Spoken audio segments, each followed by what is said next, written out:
Gastric acidity, বুক জ্বালা, গলা জ্বালা আপনি একা নন। এই সমস্যা অনেকেরই আছে, অনেক কারণে হতে পারে। কি কারণগুলোর জন্য হতে পারে আপনি একটু দেখে নিন, বুঝে নিন। আপনি কিন্তু এই সমস্যায় ভুগছেন অনেকগুলো কারণে। আপনি কি রাত জেগে থাকেন? বেশি পরিমাণে চা, কফি খান, স্ট্রেস নেন বা অন্য কোনো ওষুধ খান কিনা? বিভিন্ন কারণে কিন্তু এটা হতে পারে। যখনই আপনার এই সমস্যা হবে আপনার কিন্তু কিছু লক্ষণ থাকবে।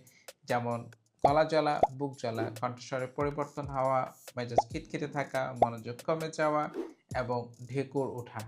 এই সমস্যাগুলো যখন থাকবে বুঝবেন যে আপনার অ্যাসিডিটি বা বুক জ্বালার সমস্যা আছে। সমাধান কিন্তু আপনার কাছে আছে। অ্যাসিডিটির জন্য আপনি স্ট্রেস কম নিন, দুশ্চিন্তা কম করুন। ব্যথার ওষুধ যদি খেয়ে থাকেন সেটার জন্য সঠিক ওষুধ ব্যবহারের চেষ্টা করুন।